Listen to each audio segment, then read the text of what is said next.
Assalamualaikum, hai semua. Kembali di channel Nikmah Zaita.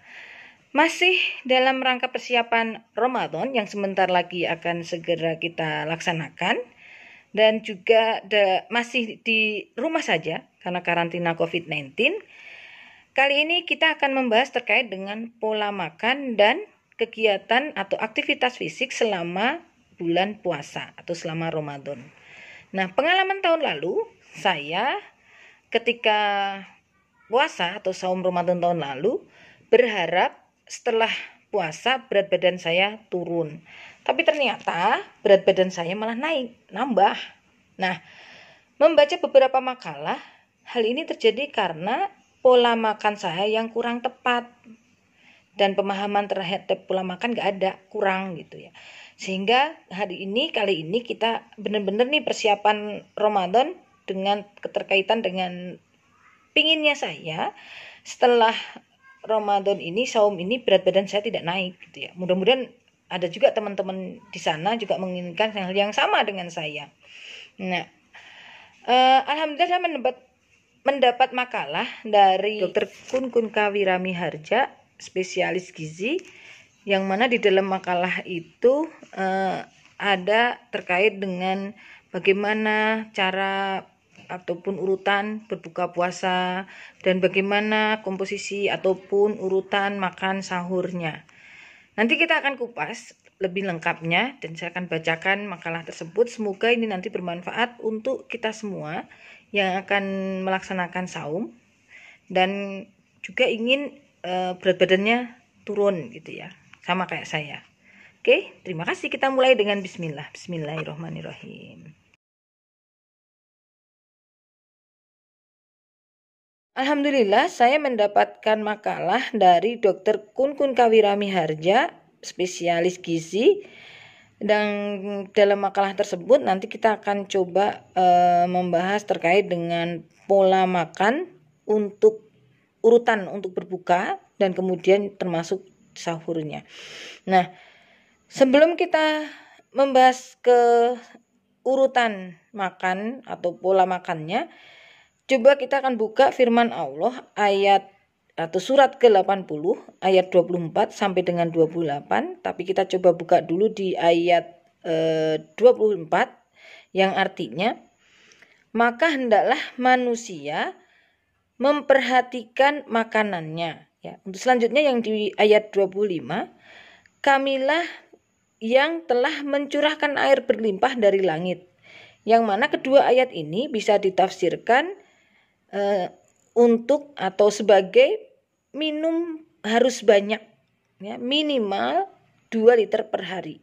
Jadi mulai sekarang kita coba biasakan minum sehari minimal 2 liter. Ya, bismillah, kita sehari minimal 2 liter.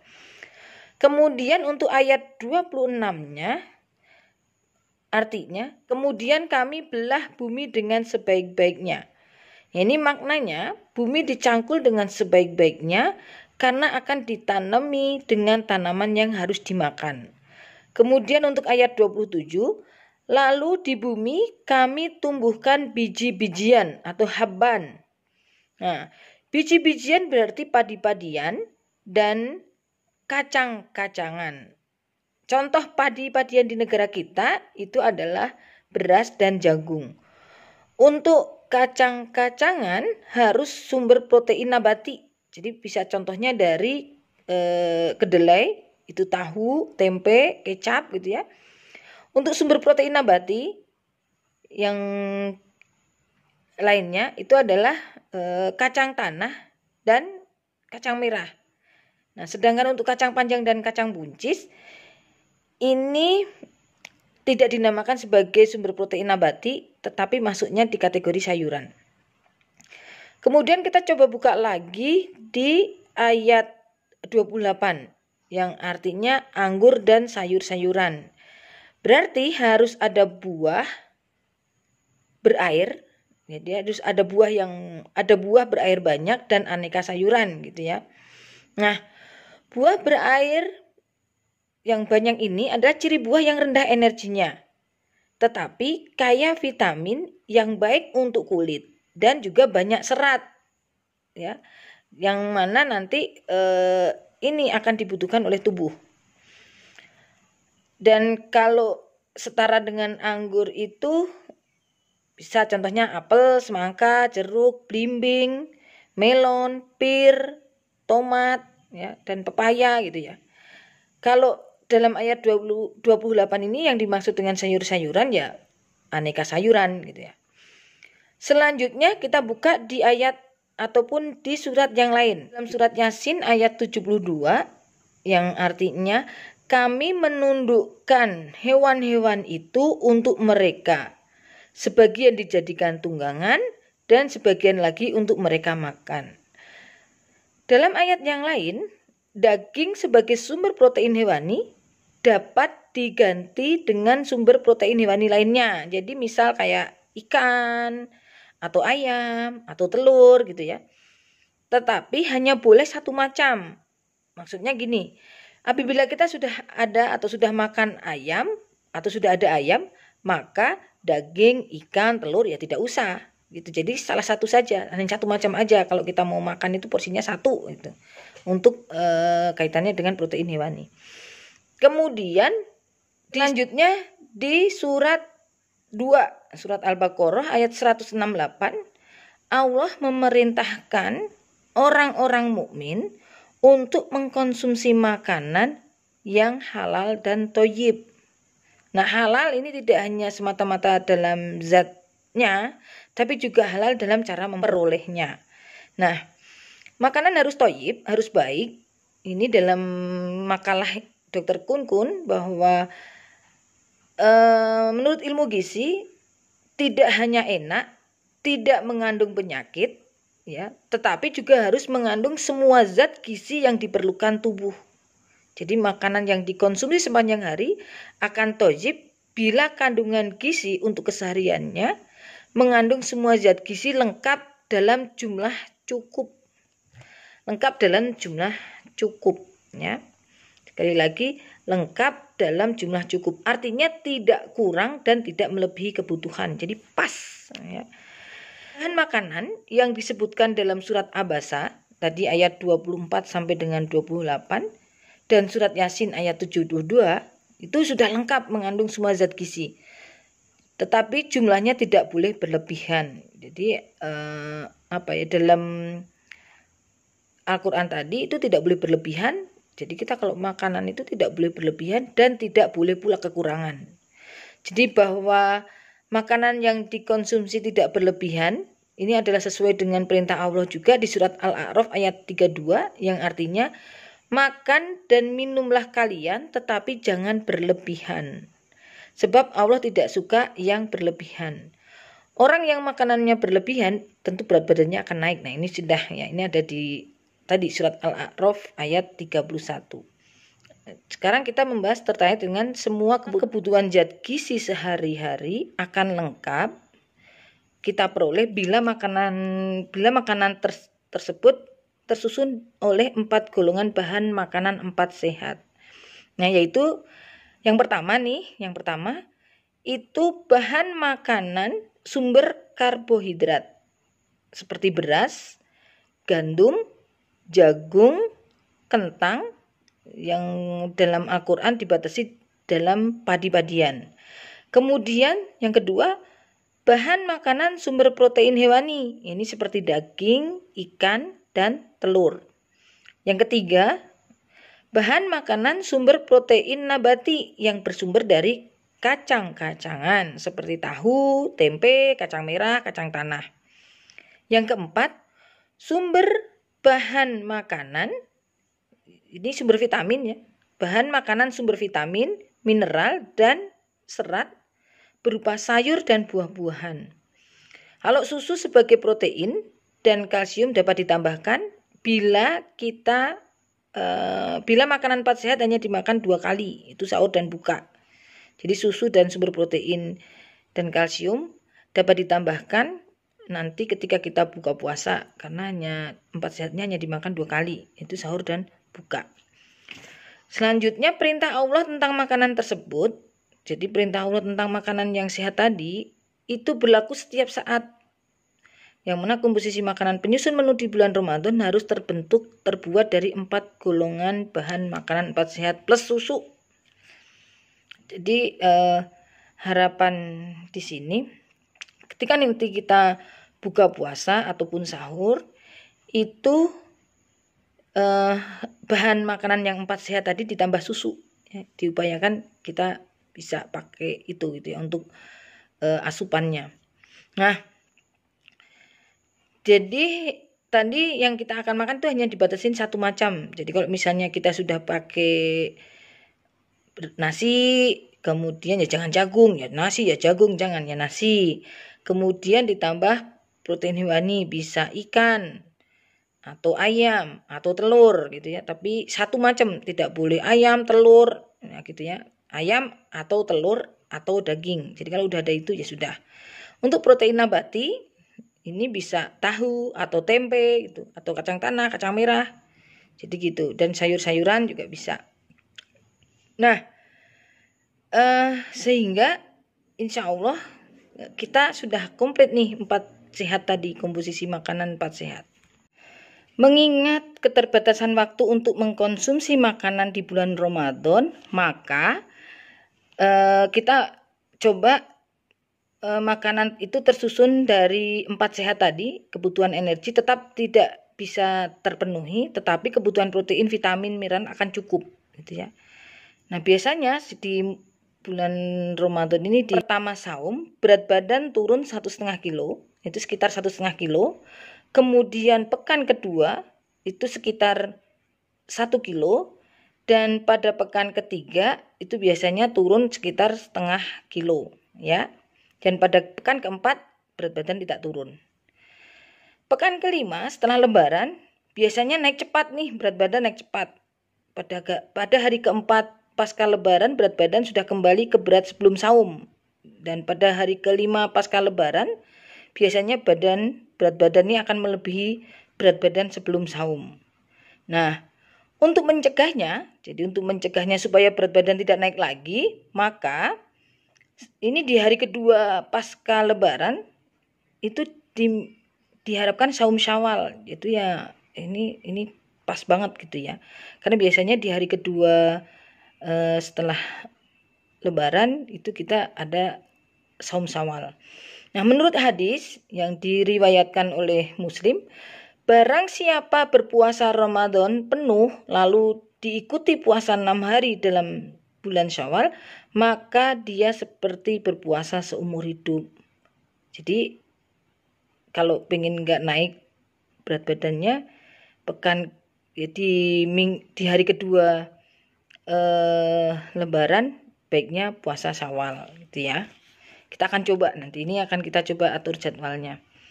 Kemudian terkait dengan pola atau makan sahur ya. Di dalam hadis yang diriwayatkan Imam Bukhari dan Muslim dari Anas radhiyallahu anhu, Rasulullah shallallahu alaihi wasallam bersabda, "Tasyaharu fa inna fi suhuri barokah." Nah, ini yang artinya ya, ini kita coba artikan. Makanlah waktu sahur. Sesungguhnya makan waktu sahur menyebabkan berkah. Nah, ini ada di hadis yang diriwayatkan Imam Bukhari Muslim ya. Bahwa makanlah waktu sahur, sesungguhnya makan waktu sahur menyebabkan berkah.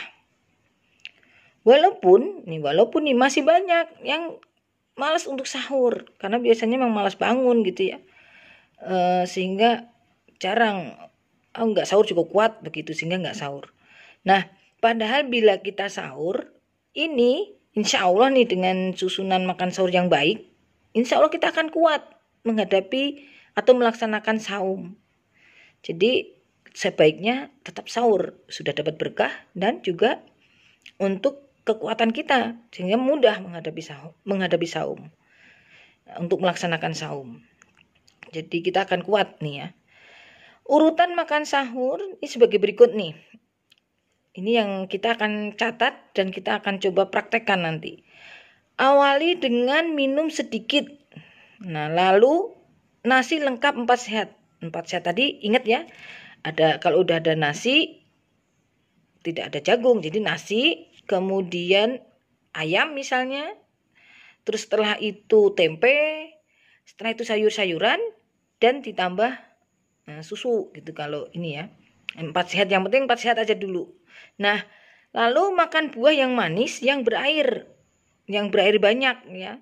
Jadi bisa tadi ada jambu, ada semangka gitu ya. Nah, setelah itu kita minum susu. Setelah selesai minum susu, silahkan makan apa aja tapi sedikit ya, yang disukai lah gitu ya. Jangan terlalu asin dan jangan terlalu asam.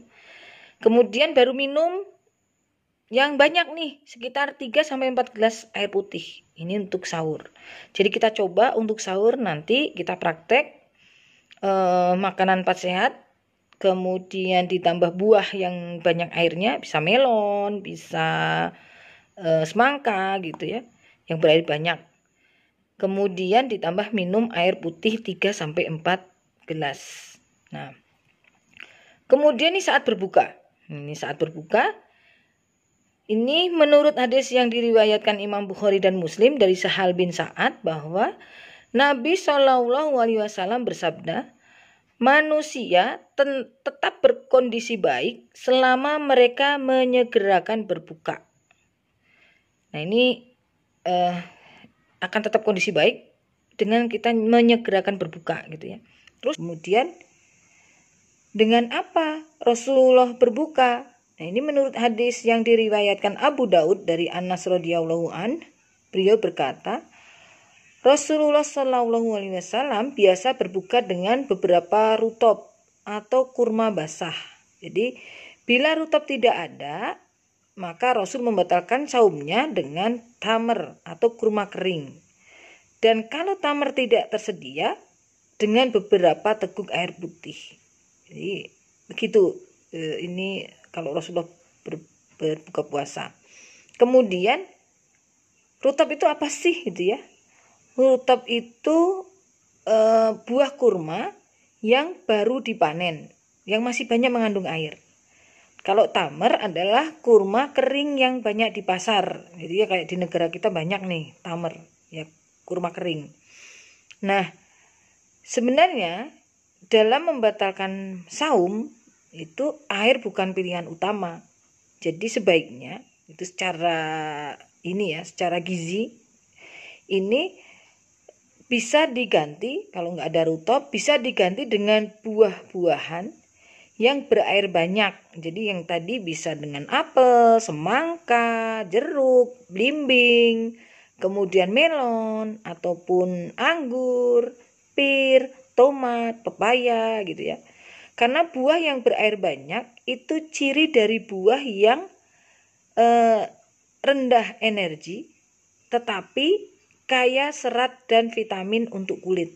Jadi seperti itu ya. Jadi baiknya kalau kita berbuka diupayakan dengan buah yang berair banyak, baru kemudian dengan sedikit minum air putih gitu ya. Nah, ini beberapa kaitan dengan contoh Rasulullah ketika berbuka saum. Kemudian yang perlu diingat nih, yang perlu kita ingat bahwa buka puasa itu bukan arena balas dendam ya. Biasanya kalau buka itu langsung apa-apa pengen dimakan, apa-apa yang tersedia langsung pengen dihabiskan gitu ya, pengen dimakan. Jadi kayak seakan-akan kayak balas dendam gitu ya.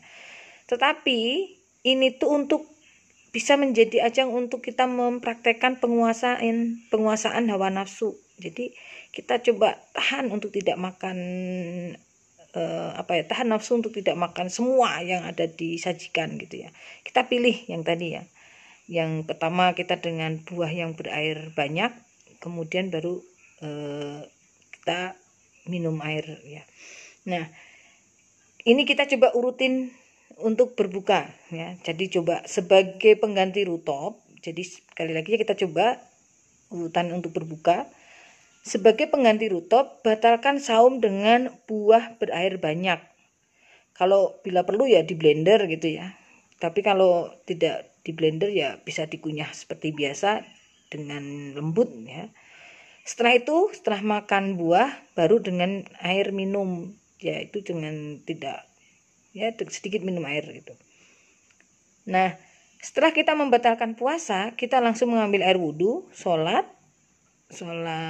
terus kemudian ada zikir, kemudian sholat sunat rawatib sesudah maghrib gitu. Baru setelah sholat kita makan dengan tadi nasi lengkap 4 sehat, yang tadi ada karbohidrat, ada protein hewani, nabati, sayur-sayuran gitu ya.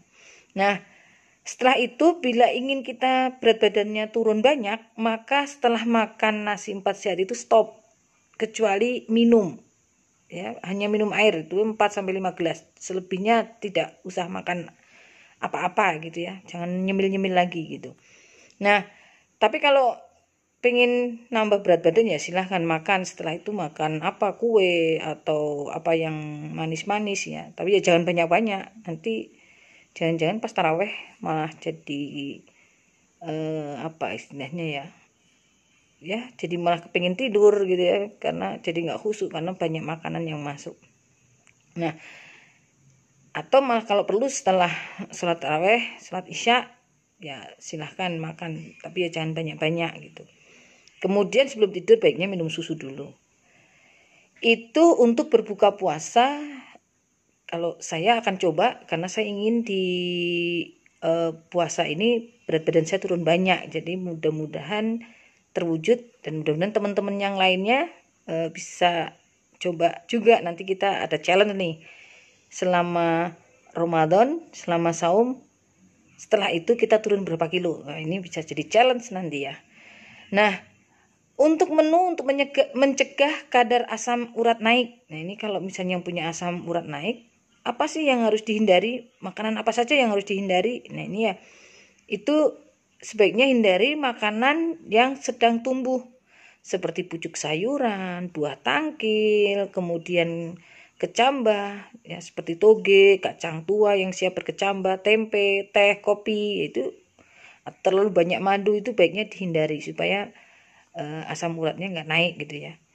Kemudian untuk makanan berkolesterol tinggi ya, ini jadi kalau kita ingin terhindar dari kolesterol ya baiknya jangan makan ini otak, kuning telur, jeroan, kulit, kemudian keju, ada terasi, ya sop kaki, ya pokoknya yang juga itu sebagai sumber asam urat gitu ya.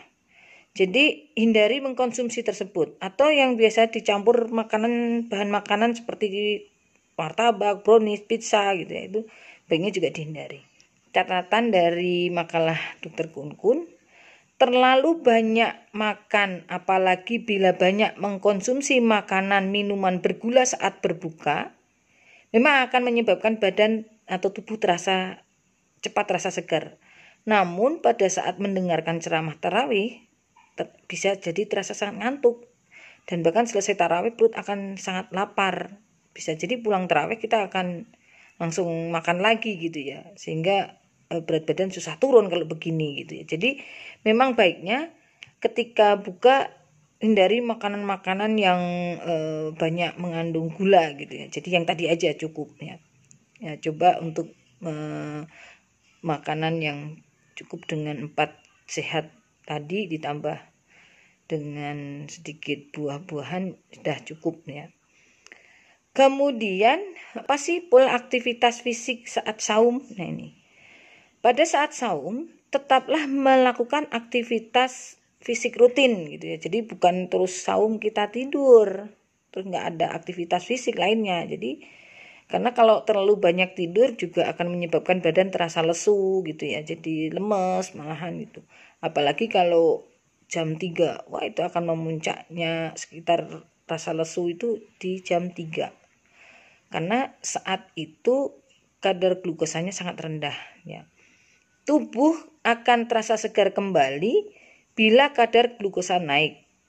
Dan kadar glukosa akan naik bila kita melakukan aktivitas fisik. Nah, ini jadi kalau ingin glukosa naik ya lakukan aktivitas fisik ya, walaupun ringan gitu ya.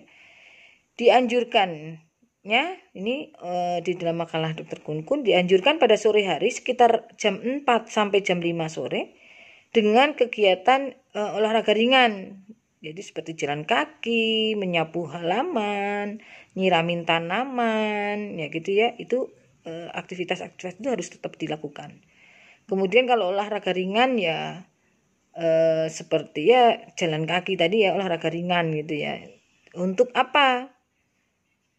Menyebabkan lemak dipakai sebagai sumber energi. Jadi sementara otot tubuh hanya sedikit dipakai sebagai sumber energi, dan dengan olahraga tadi tubuh akan menghasilkan bahan yang dipakai oleh hati untuk pembuatan glukosa. Kadar glukosa naik, maka tubuh menjadi segar kembali. Olahraga jalan kaki bisa dilakukan setelah atau sebelum sholat tarawih ya. Jadi ini aktivitas fisik yang tetap harus kita lakukan supaya badan kita juga tidak lemas. Jadi kita akan mempraktekkan. Jadi kita sama-sama nih, kita akan mempraktekkan terkait dengan pola makan supaya nanti setelah saum, yaitu setelah Ramadan, berat badan kita makin naik, tapi kita minimal ya tetap, atau kalau saya bisa turun berat badannya. Dan mudah-mudahan ini menjadi challenge untuk kita yang ingin turun berat badan, kita coba. Oke, itu tadi pembahasan terkait pola makan ketika buka dan sahur, dan juga aktivitas fisik selama Ramadan. Mudah-mudahan apa yang kita harapkan untuk saya sendiri ya, atau teman-teman yang lain yang ingin berat badan tidak naik setelah saum, kita coba challenge nih, ikutin apa yang tadi disampaikan. Mudah-mudahan terkabulkan ya, dan kita semangat untuk mengikuti aturan tadi untuk bagaimana buka puasa, sahur, dan ikutin terus channel Nima Zaita. Jangan lupa untuk like, share, dan subscribe. Dari saya mohon maaf bila ada kata yang kurang berkenan. Tetap semangat walaupun di rumah saja. Assalamualaikum warahmatullahi wabarakatuh. Bye.